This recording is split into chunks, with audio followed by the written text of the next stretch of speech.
Lo que vas a escuchar ahora no es teoría ni especulación. Son fragmentos de un informe oficial que se volvió parte de la historia. Aquel jueves, 25 de junio de 2009, el mundo pensaba que vería otro ensayo del mayor espectáculo de la Tierra. Michael Jackson, entonces con 50 años, se preparaba para volver a los escenarios con una maratón de 50 presentaciones agotadas en Londres. Pero aquella mañana, en lugar de luces y aplausos, lo que se escuchó fue el silencio absoluto de la muerte. La alerta llegó a los servicios de emergencia a las 12:21. Cuando los paramédicos llegaron, encontraron a un hombre inconsciente, sin respiración, demasiado pálido incluso para un artista que se maquillaba como nadie. Los ojos entrecerrados, el cuerpo inerte, rodeado de frascos, jeringas y silencio. El transporte al hospital fue rápido, la reanimación larga. A las 14:26 se declaró el óbito. Lo que pasó entre el final del ensayo y esa hora aún levantaba dudas y todas ellas fueron depositadas en el IML del Condado de Los Ángeles, donde el cuerpo de Michael Joseph Jackson pasó por las manos de los médicos legistas más experimentados de la costa oeste de Estados Unidos. A primera vista, el hombre que fue puesto sobre la mesa de acero inoxidable parecía sorprendentemente delgado, apenas 61 kilos en una altura de 1,75, pero había algo en la rigidez de los músculos que indicaba entrenamiento, esfuerzo físico, y eso tenía sentido. Michael había estado ensayando todas las noches, coreografías agotadoras, horas sin descanso. Sin embargo, conforme el análisis avanzaba, la apariencia revelaba señales que no combinaban con vigor. Los médicos observaron múltiples marcas circulares en los brazos, piernas y hasta en las nalgas, vestigios de aplicaciones repetidas de sustancias intravenosas, la mayor parte de ellas compatible con sedantes. Había también cicatrices detrás de las orejas, bajo la nariz, en la base del abdomen, muñecas y tobillos, algunas antiguas, otras más recientes. Intervenciones médicas o cirugías plásticas. El informe no juzgaba, apenas describía. Un detalle llamó la atención. Los labios tenían coloración rosada uniforme, a pesar de la palidez de la piel. Fue cuando los médicos legistas identificaron tatuajes cosméticos.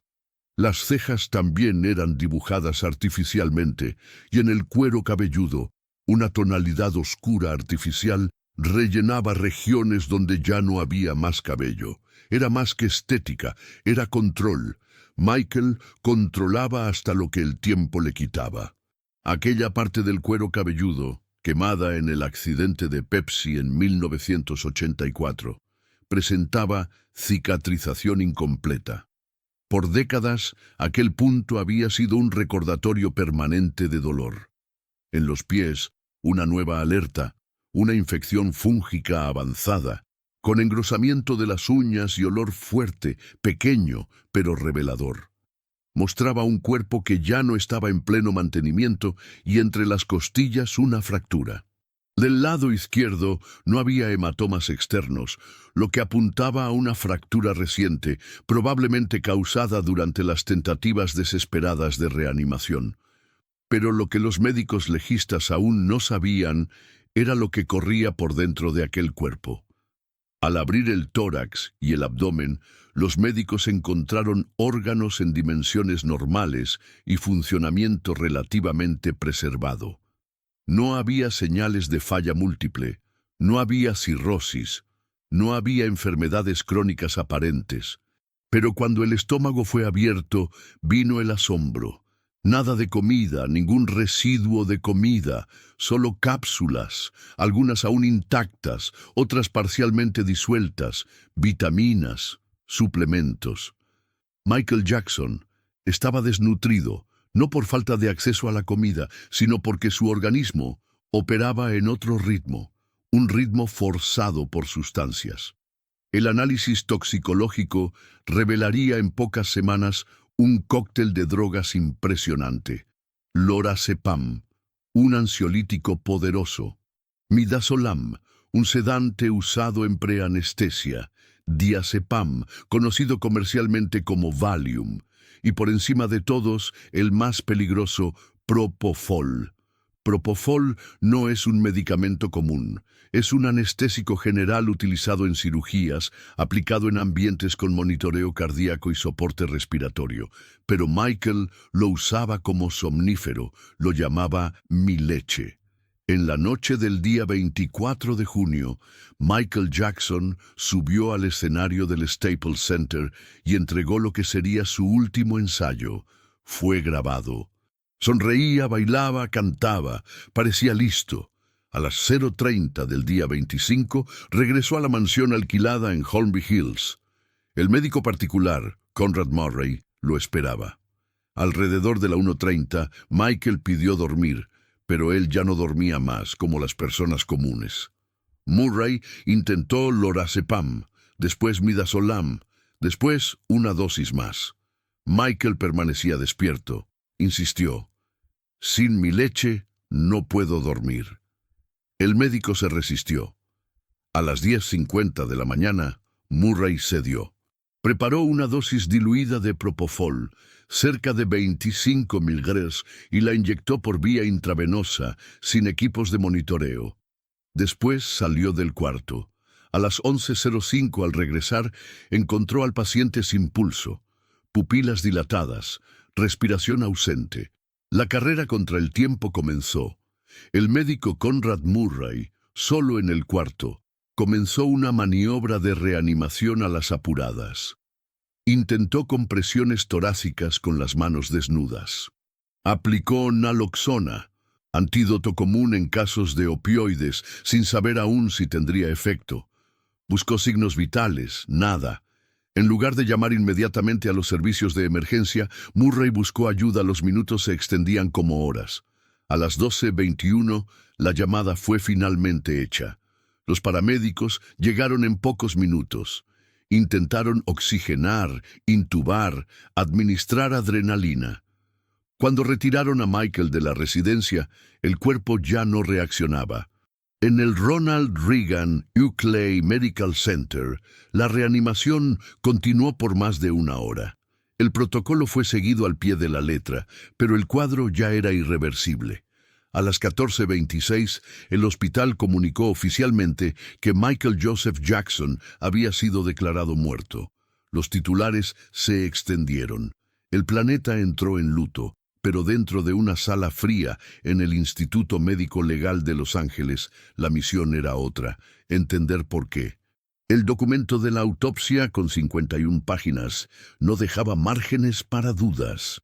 Causa de la muerte: intoxicación aguda por propofol, administrado en ambiente no hospitalario, con contribución de benzodiazepinas. Ningún rastro de drogas ilegales fue encontrado. Ninguna sustancia ilícita, ningún alcohol, apenas medicamentos prescritos utilizados de forma indebida. El propofol, en especial, exige control riguroso. Es un anestésico que reduce la actividad cerebral a niveles mínimos. Su uso requiere ventilación mecánica y monitoreo cardíaco constante. Nada de eso estaba presente en el cuarto de Michael. Sin sensores, sin respiradores, sin acceso a resucitación adecuada. El cuerpo no fue encontrado en posición lateral como recomendado para evitar obstrucción de vías aéreas bajo sedación. Estaba acostado de espaldas en silencio. Por eso, el veredicto fue claro: homicidio involuntario. Con base en el informe, el Ministerio Público del Estado de California presentó denuncia contra el doctor Conrad Murray. La acusación: negligencia médica con resultado fatal. Durante el juicio surgieron revelaciones. Murray no poseía especialización en anestesiología. Había registros de que él recibía $150,000 por mes para cuidar exclusivamente de Michael. Dormía en el local durante las noches en que administraba los sedantes. No registraba en prontuario ninguna de las sustancias aplicadas. La defensa alegó que Michael era dependiente e insistía en los medicamentos, pero el jurado entendió. El médico asumió el riesgo al ceder a la presión de un paciente, especialmente fuera del ambiente adecuado. En noviembre de 2011, Conrad Murray fue considerado culpable de homicidio culposo sin intención. Condenado a 4 años de prisión, cumplió la mitad de la pena en régimen cerrado. El cuerpo de Michael Jackson fue liberado a la familia días después. El funeral reunió jefes de Estado, astros de la música y millones de fanáticos, pero mientras el mundo veía al astro ser homenajeado con flores, videos y lágrimas, los peritos legistas veían otra cosa: un cuerpo moldeado por décadas de presión, dolor, adaptación y silencio. Por debajo del brillo había agotamiento, por detrás de los lentes oscuros, noches de insomnio, y entre cada latido, un intento de mantener viva la imagen de un hombre que, en realidad, ya pedía socorro desde hacía años.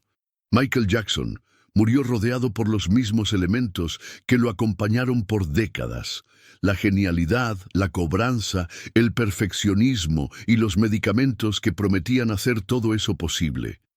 La autopsia no reveló un escándalo ni un secreto. Reveló algo más humano, un cuerpo agotado por una rutina insostenible, y nos dejó con una pregunta que, aún sin respuesta, resuena hasta hoy. ¿Cuánto cuesta ser el más grande de todos los tiempos? Este fue un relato documental sobre el caso forense más famoso de la historia de la música. Si llegaste hasta aquí, suscríbete al canal, deja tu like y ayúdanos a continuar investigando las historias que el mundo olvidó, pero el cuerpo no. Yo nunca fui de mezclar las cosas. Trabajo es trabajo, cuerpo es cuerpo y dolor es dolor de quien lo siente. Mi nombre es Marcos, tengo 45 años y trabajo con tanatopráctica desde hace casi 2 décadas. Soy empleado fijo de una funeraria hospitalaria en la zona sur de São Paulo, y en todo este tiempo nunca tuve problema con mi cuerpo, ni físico ni emocional. No bebo, no fumo, no falto, no me involucro y nunca fui del tipo sensible. Tal vez por eso hasta hoy no he hablado con nadie sobre lo que comenzó a pasar hace unos 3 o 4 meses, pero tengo todo anotado, todo, porque si un día olvido o alguien me pregunta, voy a poder decir: pasó. Solo no sé qué era. Fue un miércoles. Me acuerdo por la entrega del hospital. Miércoles siempre es más lleno por las liberaciones post-turno. El cuerpo era de un bancario, 56 años, infarto fulminante. Llegó limpio, sin trauma, con documentación completa. Obstrucción coronaria total, muerte súbita. Comencé la preparación, como siempre. Guantes, mascarilla, asepsia inicial, todo técnico. A la hora de hacer el taponamiento torácico, algo de rutina, puse la mano sobre el esternón, hice leve presión y sentí una punzada en el lado izquierdo de mi pecho. Paré inmediatamente, fue cosa rápida. En el momento pensé que era postura, curvatura mala, tal vez el aire acondicionado tirando frío directo en la cervical. Solté, moví los hombros, volví, pero ahí vino de nuevo. Mismo dolor, mismo punto. Un hormigueo leve en el brazo izquierdo, irradiando hasta la muñeca. Y soy diestro, así que no era esfuerzo repetitivo. Me alejé, fui hasta el fregadero, me lavé la cara, tomé agua, respiré. El dolor desapareció, volví, toqué de nuevo el tórax del hombre. El dolor volvió igual, en el mismo lugar, misma intensidad. No dije nada, solo terminé. Hice todo lo más rápido posible, sudando frío por dentro de la mascarilla. Limpié, cerré, etiqueté, entregué el cuerpo a la administración y fui a casa en silencio. Al día siguiente marqué consulta por cuenta propia. Electrocardiograma, enzimas, PA, todo dentro de la normalidad, ninguna alteración. La médica preguntó si estaba durmiendo bien. Respondí que sí. Habló de estrés. Recetó un ansiolítico leve que ni retiré en la farmacia. En la semana siguiente, otra ocurrencia. Era una mujer, profesora jubilada, tenía 62 años. El informe decía tromboembolismo pulmonar después de viaje de autobús largo. La muerte ocurrió mientras desembarcaba en casa. Comencé la preparación.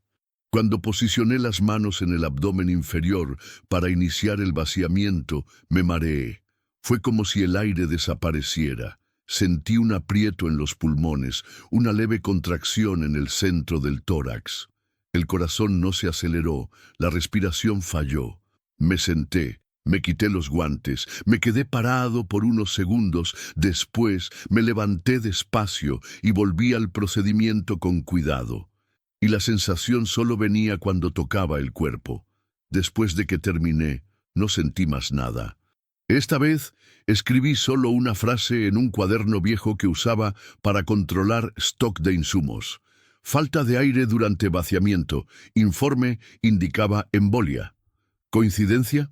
En la tercera vez ya no tenía excusa.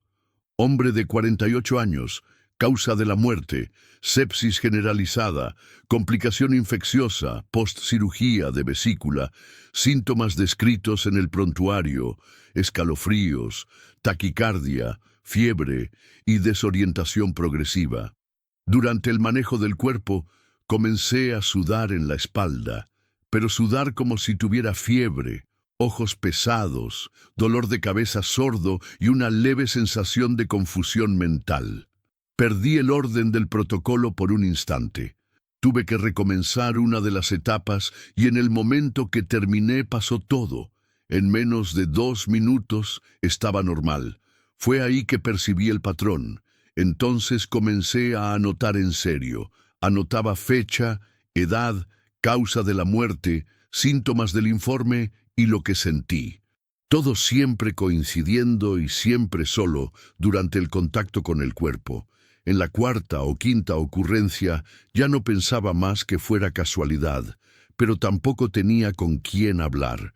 No era cosa para compartir en el refectorio ni con el psicólogo del convenio.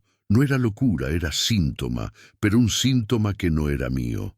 Entonces registraba solo eso, cada caso, cada síntoma, en un cuaderno viejo y discreto que nadie más veía, hasta que llegó el cuerpo de la mujer de 31 años, la más joven que había pasado por mis manos con ese tipo de muerte.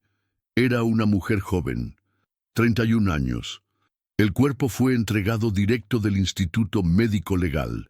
Llegó con informe completo dentro del sobre transparente de la gaveta térmica. Causa de la muerte, ruptura espontánea de la aorta torácica, descripción del óbito, dolor súbito e intenso en el pecho, colapso inmediato, paro cardiorrespiratorio en el lugar. Un caso raro. Hasta entonces solo había visto eso una vez. Y era un hombre hipertenso, con historial familiar y ya con disección anterior.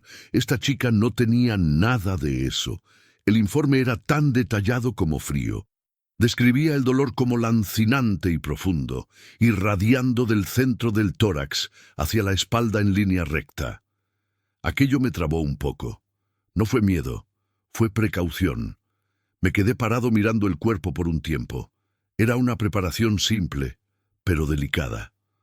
Joven, sin marcas, sin trauma, el tipo de cuerpo que exige cuidado técnico, todo tiene que salir perfecto. Y aún así, dudé. Me puse los guantes, mascarilla, gorro, abrí los materiales, comencé el proceso despacio.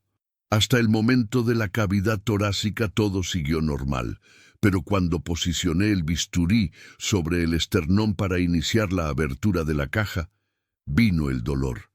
Fue como si el corte fuera mío. No era punzada ni presión. Era un hilo cortante, atravesando el medio del pecho de dentro hacia afuera, tomando el esternón e irradiando hasta el medio de la espalda. Me trabé. La mano tembló.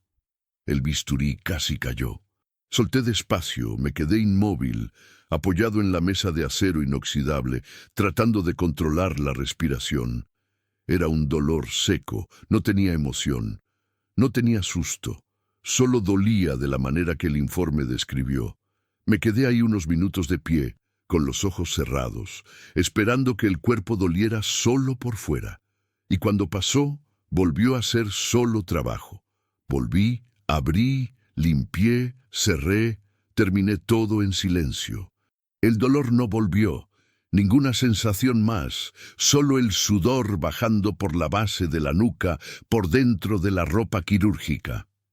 Después de que entregué el cuerpo, fui directo a mi armario, abrí el cuaderno, anoté la fecha, nombre, edad, informe y escribí solo una frase. Algunas muertes son tan rápidas que el dolor aún está atrapado en la carne. Cerré el cuaderno, lo guardé en el fondo de la mochila, no comenté con nadie y no voy a comentar. Desde entonces ya preparé decenas de cuerpos, algunos sin ninguna reacción, otros con síntomas que duraron segundos, y hubo uno que ni fue documentado, donde sentí un mareo tan intenso que necesité sentarme antes de terminar el proceso. Pero nunca más hablé nada. Ya pensé en varias explicaciones: estrés acumulado, proceso de identificación emocional con el cuerpo manipulado, respuesta somática inconsciente, desgaste físico o falta de hidratación. Coincidencia clínica, todo es posible, pero ninguno de esos rótulos cambia lo que pasa, ni borra el hecho de que solo pasa durante el toque y que siempre corresponde exactamente a aquello que mató a la persona. Ya probé usar guantes más gruesos, ya intenté evitar ciertos procedimientos, ya experimenté ignorar la sensación, pero cuando viene, viene igual, y solo se va cuando la preparación termina. Es por eso que ahora anoto todo. No es por miedo ni para probar nada a nadie, es para no olvidar. Porque para quien no trabaja con esto, puede parecer sensacionalismo, exageración, superstición. Pero para quien lidia con el cuerpo humano después del fin, sin palabras, sin reacción, sin mentira, sabe que el silencio del muerto tiene capas y algunas de ellas duelen. Desde que esto comenzó, nunca más pude tocar un cuerpo sin pensar: ¿será que el dolor ya salió de aquí o todavía está escondido esperando que alguien toque? Continúo trabajando, aún entrego todo en el plazo. Cumplo mi turno, como siempre.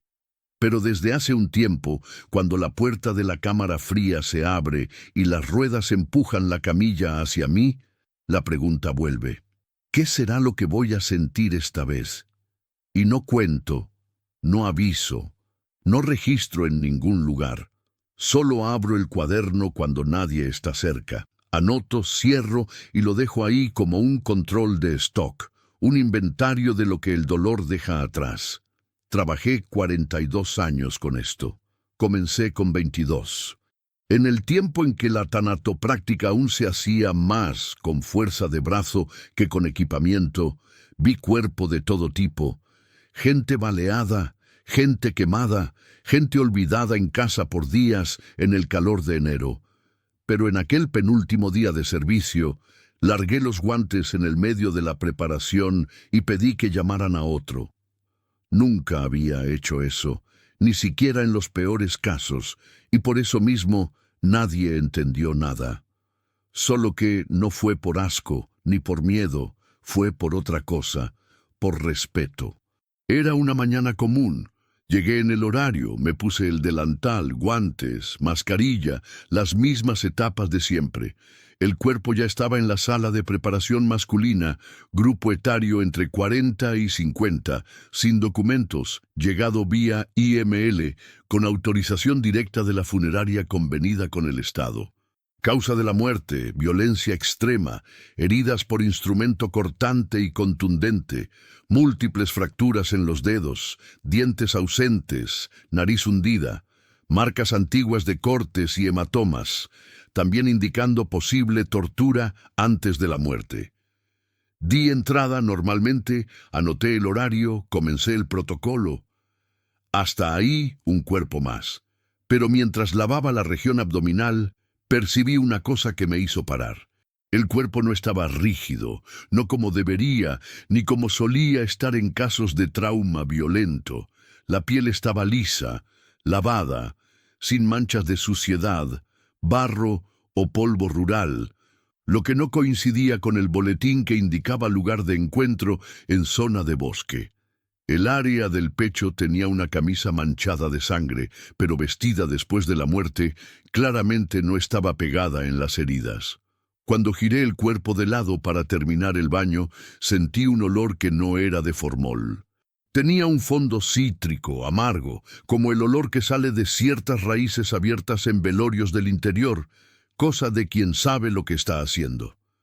Fue solo entonces que giré la camisa del revés, costura a mano, hilo grueso, simbolismos bordados de forma irregular pero firme, y bien en el centro, entre las costuras, una oración en yoruba. No entiendo el idioma, pero ya vi lo suficiente para saber lo que es reza, y ahí estaba escrito como si fuera un sello, una traba, una despedida. No era improvisación, no era superstición, era una ropa puesta después de la muerte, con intención clara. Y cuando fui a mirar los pies, solo confirmé lo que ya se estaba formando en mi cabeza. Las suelas estaban limpias, inmaculadas, aún con el transporte hecho por patrulla común, embalado a las apuradas, sin protección en el calzado, aún así los pies estaban secos, lisos, como si hubieran sido limpiados con cuidado. En los tobillos, hojas aún húmedas, sal gruesa alrededor, no en exceso en la medida, como un lavado ritual que conocí de lejos, pero nunca había aplicado así. Toqué la pinza en una de las fibras vegetales y paré, no porque algo me impidiera, sino porque entendí. Aquello ya estaba listo, no hablé nada. Me quité los guantes, me lavé las manos, pero demoré unos segundos más con el agua corriendo, observando la espuma salir de los dedos. Volví a la sala de los armarios, me puse el delantal de salida y dejé las herramientas sobre la bandeja.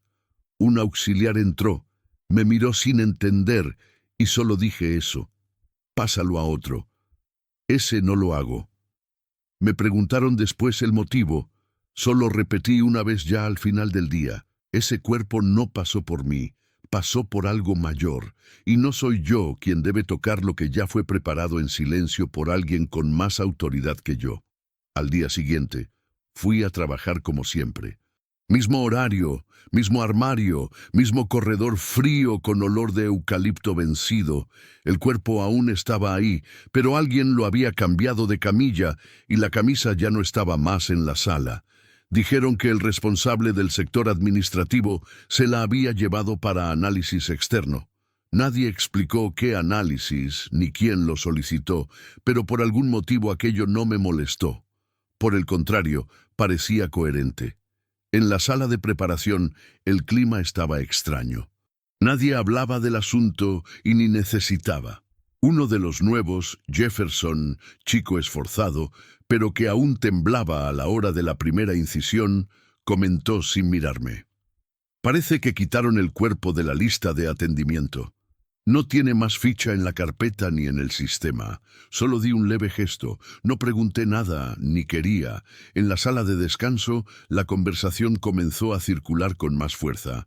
Algunos decían que el cuerpo había sido identificado informalmente por un conocido de la funeraria, un hombre que ya había sido Babalorixá, involucrado en disputas territoriales de Terreiro. Otros juraban que él había sido dado por muerto hace años, pero reapareció semanas antes de la ejecución, hablando cosas desconexas. Nadie sabía a ciencia cierta. Y es justamente eso lo que hizo que la historia ganara fuerza: el no saber. En la mañana de mi último día, encontré la camilla donde había sido dejado aún cubierta con sábana limpia. No fue reutilizada, aún vacía, seguía posicionada de la misma manera, en un rincón más alejado de la sala, cerca del armario de ruedas que nadie más abría. La camilla no fue recogida, ni realocada, ni siquiera etiquetada para limpieza, lo que era el protocolo estándar. Se quedó ahí como si nadie tuviera coraje de tocarla. Durante el día vinieron con la idea de hacer una pequeña despedida para mí, un pastelito simple, café y refresco, como solían hacer cuando alguien se jubilaba. Agradecí, pero rechacé. Ya había limpiado mi armario, entregué la credencial, firmé los papeles. Al final, mientras pasaba por el corredor de la sala de preparación por última vez, el auxiliar más antiguo me llamó, medio sin gracia.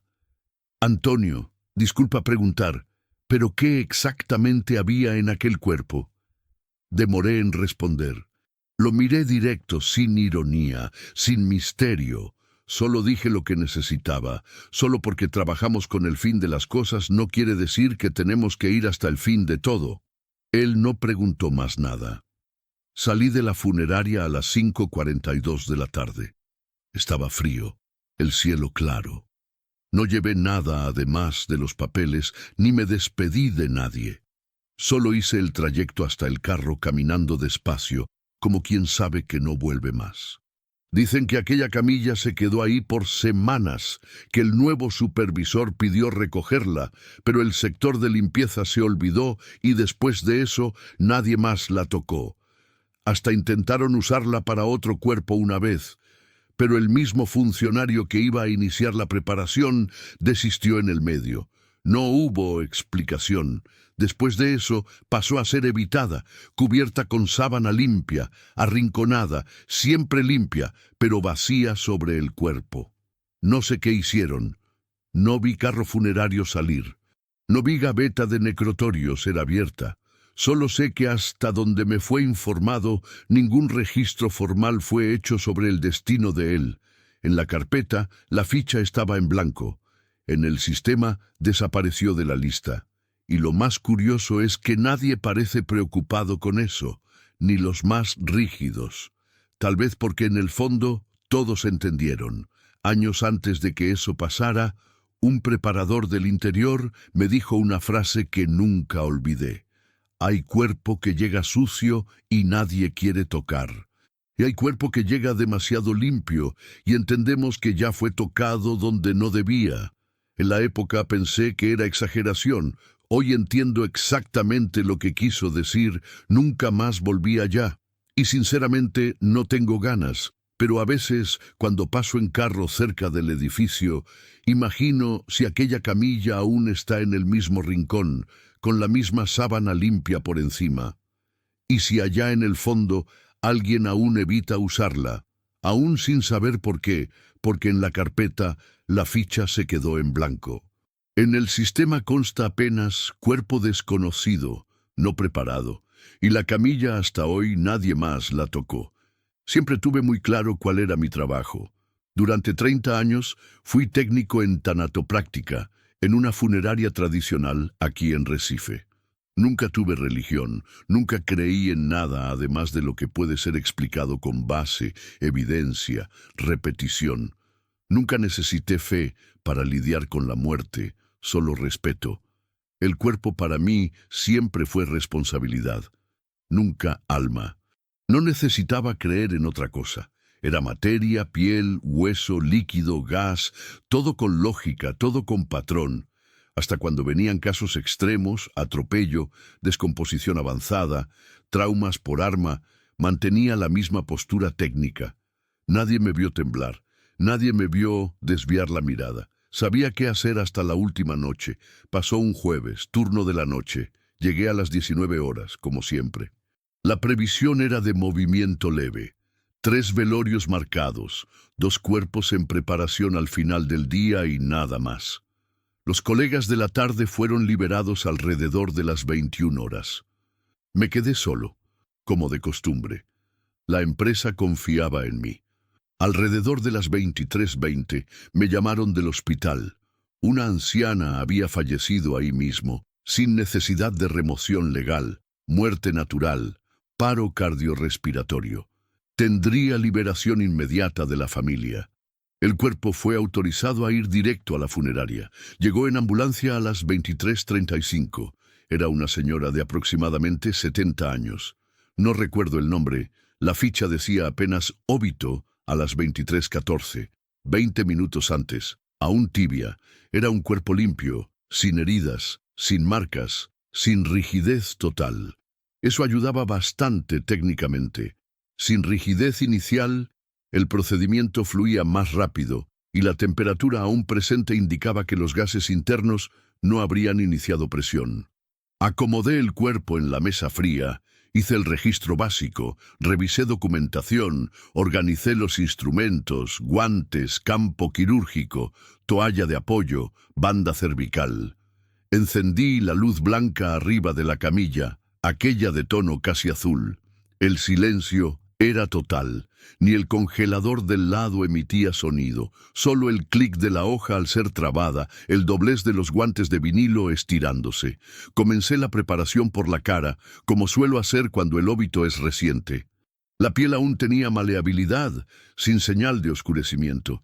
Hice la limpieza superficial de los ojos, oídos, contorno labial. Y fue ahí, exactamente al manipular la región de la mandíbula, que algo cambió. El ambiente, no el cuerpo. No hubo ruido, no se cayó la luz, no hubo olor. Pero el aire, el espacio mismo entre yo y la mujer, pareció espesarse, como si la distancia entre mi mano y lo que tocaba se hubiera vuelto una cosa más densa, como vapor de olla, solo que sin calor. En el momento me trabé. No fue miedo. Fue una pausa técnica, casi instintiva, como cuando algo escapa del protocolo y necesitas observar antes de continuar. Y entonces vi. Algo salió de la boca de ella, lento, silencioso, transparente. No era gas, no era vapor. Ya vi liberación post-mortem de aire, ya vi burbujas, ya vi reflujo con gases de putrefacción. Esto era otra cosa. Era como un humo fino, pero sin olor. Sin forma fija, no se esparcía. Subía en línea casi recta con un movimiento que parecía intencional. No me moví. Aquello flotó por 2 segundos, tal vez 3, y desapareció sin toque, sin sonido, sin temperatura. Solo desapareció como si nunca hubiera estado ahí. En ese momento no pensé en nada espiritual. Mi cabeza fue directo a los procedimientos. ¿Será que ella aún tenía reflejo? Fue alguna liberación muscular residual, gas interno, pero ella aún estaba tibia. No había distensión abdominal, sin rigidez, y la salida fue fina. No hubo ruido de presión, nada coincidía. Bajé la mano, me quedé parado, solo escuchando el ruido de mis propios dedos dentro del guante. La luz de la sala no osciló, el cronómetro de pared siguió girando. El ambiente continuó igual, pero no volví al procedimiento tratando de retomar el orden. Hice la tricotomía cervical, posicioné la banda para contención de los fluidos, comencé la asepsia con gasa y solución, pero ya no estaba en automático. Las manos cerraban de leve el movimiento. A la hora de posicionar la barbilla con la cinta, tuve que ajustar 2 veces. El sudor bajaba por la espalda. Tuve que parar para secar las palmas dentro de los guantes, algo que nunca hice en 30 años. La operación, que suele durar 45 minutos, pasó de 1 hora. Cerré todo como manda el protocolo. Ningún error técnico relevante, ninguna violación de norma, pero había algo fuera de lugar, no en el cuerpo, en mí.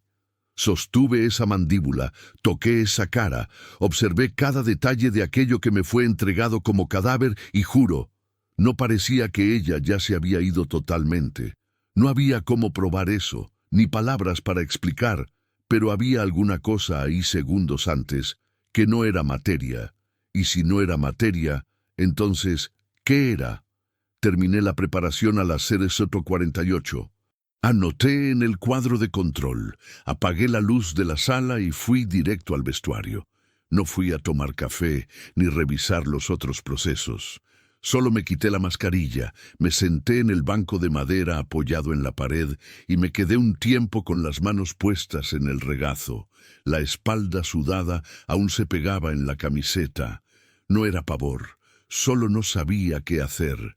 La sensación no venía de la escena. Venía de la certeza. Aquello que vi, aún sin forma, aún sin sentido, estaba vivo mientras subía. Y estaba ahí con las manos sucias de algo que no me correspondía manipular.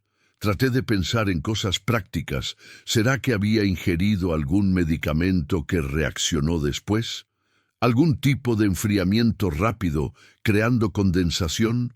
Pero la sala estaba seca, el aire estaba parado, ninguna alteración en los niveles de refrigeración, ni el metal de la camilla había quedado empañado y no tenía olor, ningún olor. Toda liberación corporal trae algún rastro, aun los más sutiles. Aquello no. Pensé en hablar con alguien, pero ¿qué diría? Vi una cosa extraña saliendo de la boca de un cadáver y paré de creer en la materia. No iba a decir eso, ni escribir. Me acosté un poco en el vestuario, traté de dormitar, pero no dormí. En la mañana siguiente, llegué hasta la sala de la gerencia y pedí conversar. Era viernes. Faltaba una semana para completar mi 31º año de casa. Ya sabía lo que iba a decir, solo no sabía cómo. Dije que quería desvincularme de la empresa, que ya había dado mi tiempo. El gerente me miró con esa cara de, pero ahora como quien piensa en los horarios y escalas. Dijo que era una sorpresa, que nadie esperaba aquello. Me preguntó por qué. Solo respondí, no me siento más cómodo para ese tipo de responsabilidad. Preguntó si estaba enfermo, si había pasado algo en la familia. Dije que no. Y era verdad. Los colegas más cercanos vinieron a hablar conmigo después. Querían entender.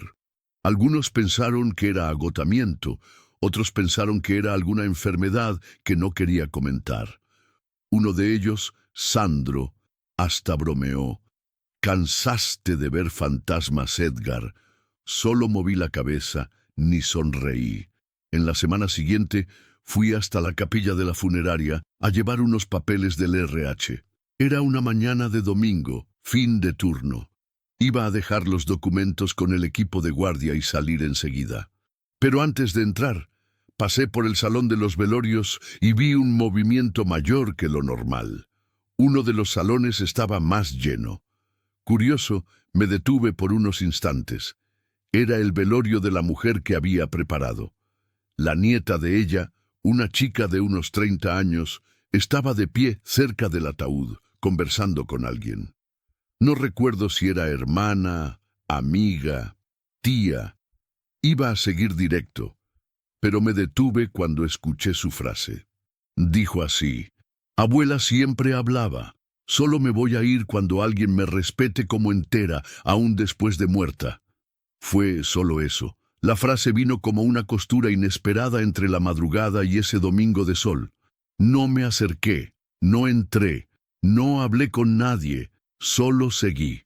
Pero aquello me acompañó hasta hoy, porque lo que ella dijo, la forma como lo dijo, me hizo pensar que tal vez no haya visto algo, tal vez haya participado, tal vez haya sido el último empujón que faltaba para que alguien finalmente se fuera.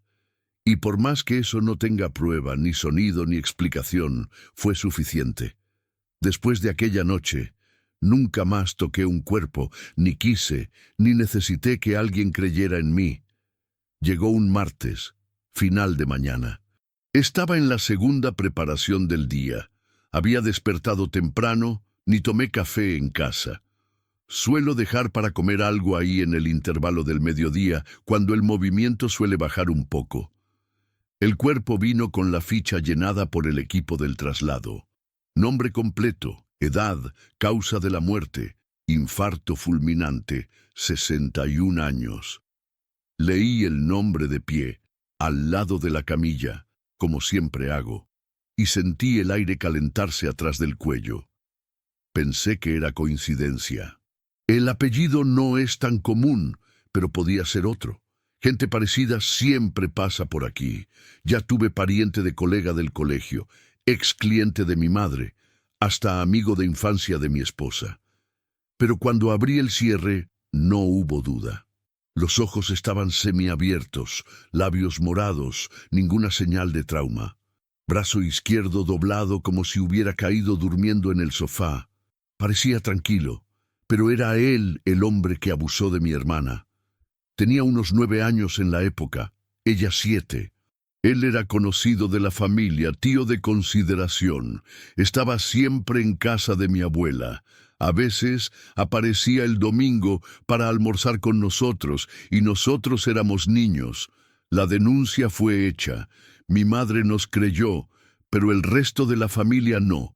Decían que estábamos inventando, que ella se había confundido. El caso murió ahí. Mi hermana pasó la adolescencia con la cara siempre tensa. Nunca fue de salir mucho. Llevó años hasta conseguir dormir con la puerta cerrada. Hasta hoy hace terapia.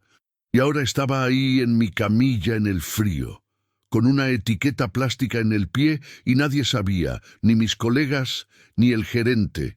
Nadie de la empresa tenía idea. Solo yo. No toqué el cuerpo en el momento. Me quedé con la mano apoyada en el apoyo lateral de la mesa, mirando la cara de él, mirada parada, y me quedé parado también. No pensé en llamar a nadie, ni en rechazar la preparación. Solo me quedé ahí tratando de entender qué hacer con aquello. No lloré, pero la nariz ardió como si fuera a hacerlo. Fui al lavabo. Me lavé la mano 2 veces antes de tocarlo, aún sin haber tocado todavía. Cambié de guante, ajusté el delantal, arreglé la luz de la sala que ya estaba bien, todo automático. Comencé con asepsia, hice como siempre hago, algodón, alcohol, los mismos gestos que hago desde los 22 años. Pero la mano no encajaba bien en la nuca de él. La posición era la misma, el cuerpo era liviano, pero mi mano parecía más pequeña, como si hubiera vuelto a ser niño. La cara de él me daba náusea, no por la muerte, por la memoria. Recordaba cómo sonreía torcido y ahora la boca estaba torcida de nuevo. Pero por la rigidez seguí el procedimiento. Abrí el campo quirúrgico, hice la sutura, la costura quedó un poco torcida y la rehice. No podía dejarla con error, aun siendo él. No respiraba bien, ni profundo ni raso, solo lo necesario. Cuando fui a vestirle el saco al final, percibí que el brazo izquierdo de él tenía una pulsera de goma, de esas que compramos en evento de iglesia. Estaba escrito, gratitud por todo. La etiqueta que vino junto a la ficha decía que era para enterrar con aquello. La quité sin prisa, la puse en el bolsillo del delantal. Nadie vio. Después fui hasta el fregadero, como siempre. Me lavé los brazos hasta el codo. Me quité los guantes con cuidado, pero no me toqué la cara. Evité el espejo de la sala. También entré al sistema. Llené los campos obligatorios, nombre, edad, horario de la preparación, tiempo estimado, causa de la muerte, técnica utilizada, observaciones, ninguna. Pero mi cabeza zumbaba. Mi mano temblaba cuando fui a firmar digitalmente el informe. El escáner falló en el primer intento, en el segundo funcionó. Volví a casa al final del día con el cuerpo medio trabado. Mi esposa preguntó por qué estaba callado. Dije que era solo cansancio. La pulsera estaba en el bolsillo de mi chaqueta. Se me olvidó quitarla. Recordé solo al día siguiente. La guardé en un cajón cerrado del armario de herramientas en el cuartito del fondo. Nunca más lo abrí. El jueves mi hermana me llamó. Quiso saber cómo estaba. Dije que la semana había sido corrida. Salté el martes. El viernes él fue velado.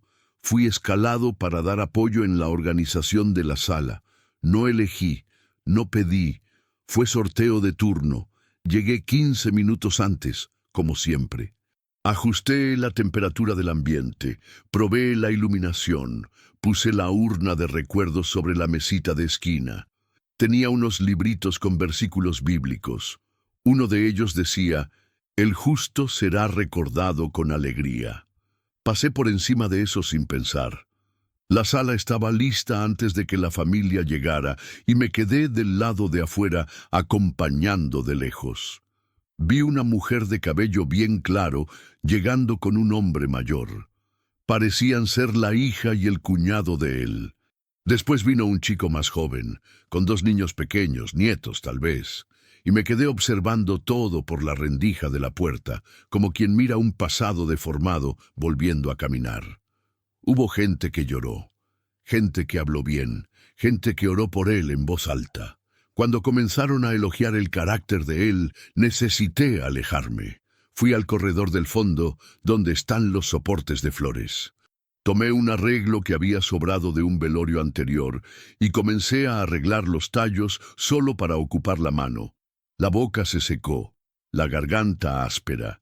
Comencé a recordar a mi hermana niña, del día en que me contó, con la boca temblando y el ojo parado, lo que él hacía cuando jugábamos en el patio.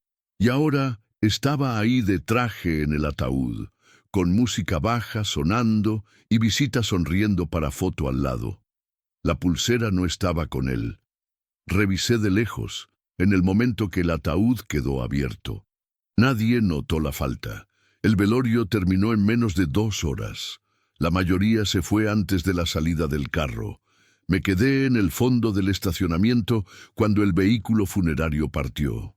Vi la parte trasera de él desapareciendo en la curva de la calle lateral y me quedé ahí sin mover una parte del cuerpo. Cuando volví a la sala de apoyo, un colega comentó que pensaba que esa familia era muy respetuosa, muy buena de tratar. Asentí con la cabeza, solo eso. El sábado, mi hermana mandó un audio. Decía que había soñado con nuestra infancia, que yo y ella estábamos jugando en el corredor de casa de la abuela y que la luz estaba encendida. Pero el corredor no aclaraba. Escuché el audio en el sofá de la sala. La mano temblaba, sosteniendo el celular, pero no respondí en el momento. El domingo escribí un mensaje simple. Qué extraño, debe ser solo cansancio.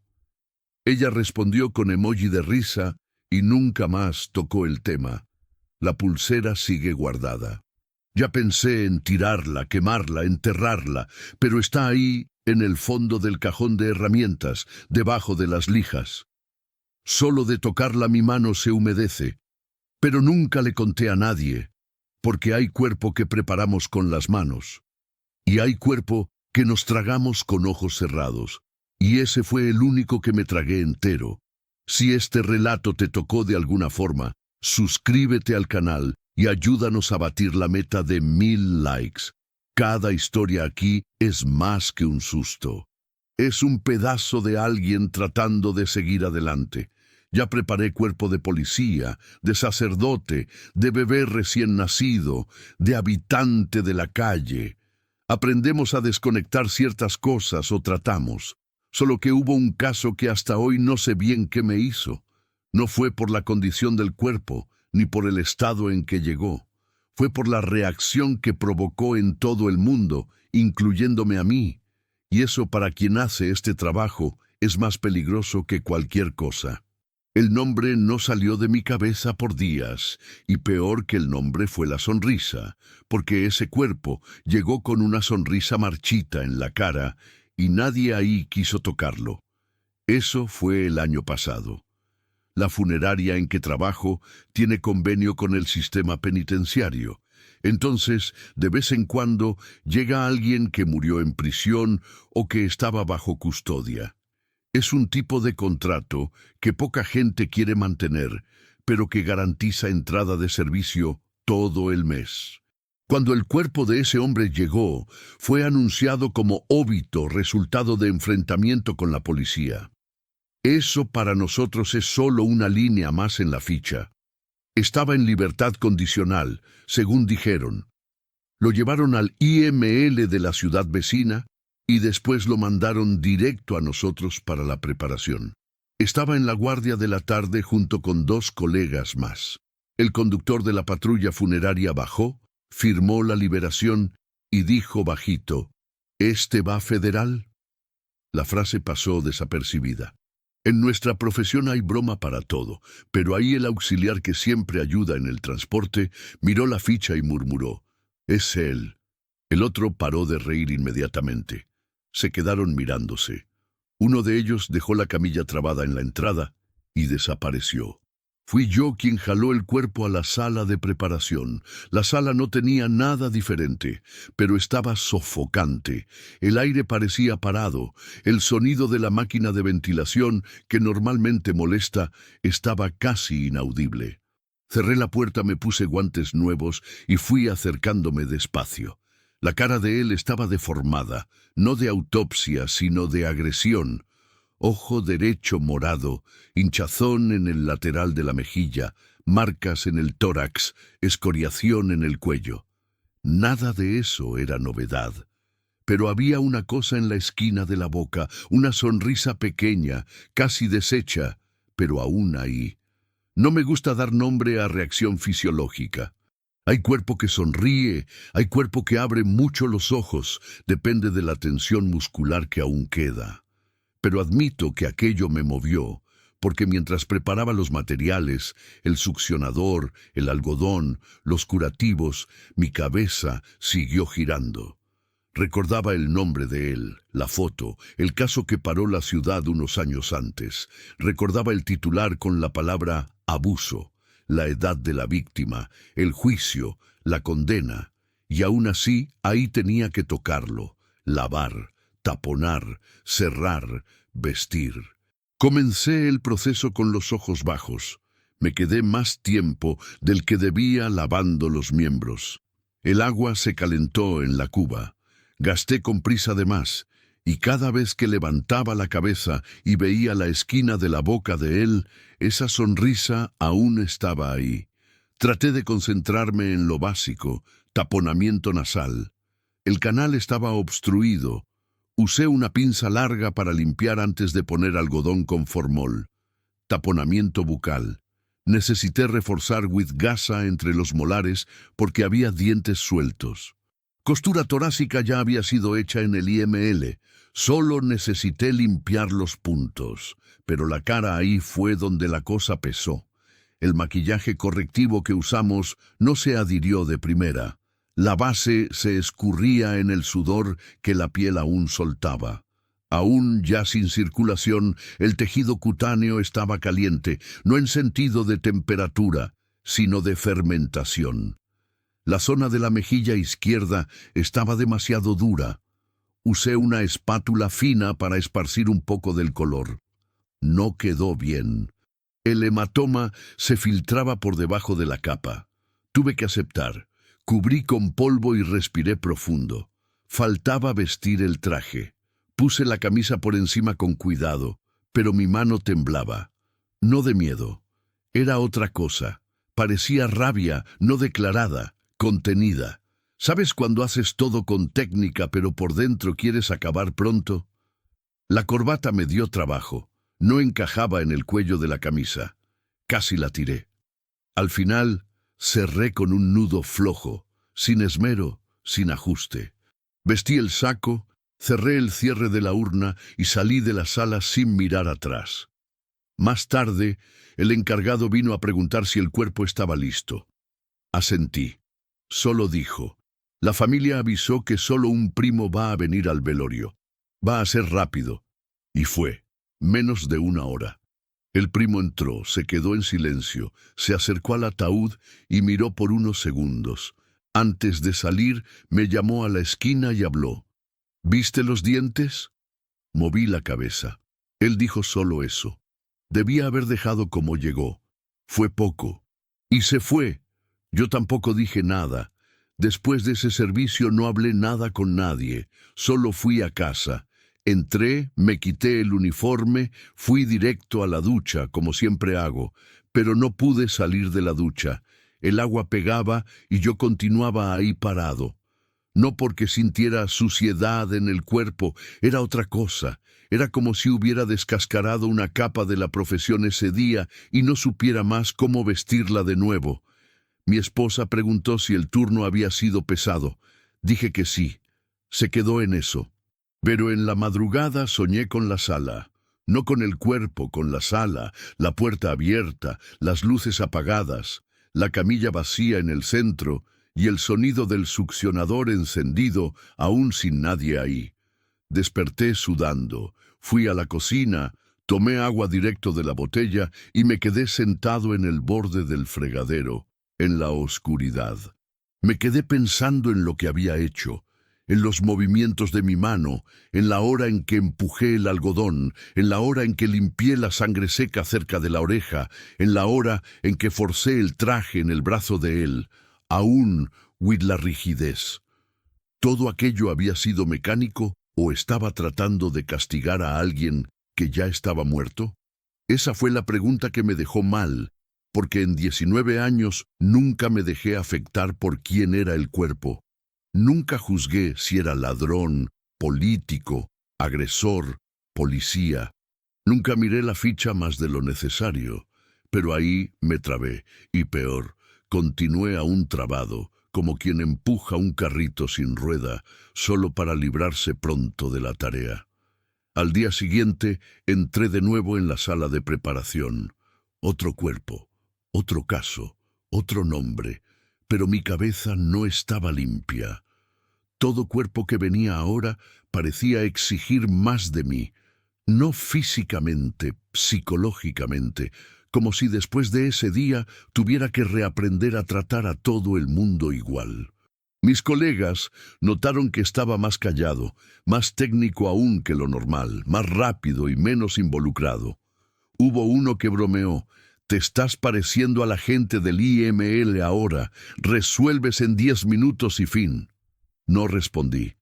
El ataúd de ese hombre fue llevado el mismo día, entierro directo, sin misa, sin palabras. El primo firmó los documentos con cara de quien solo quería terminar el protocolo.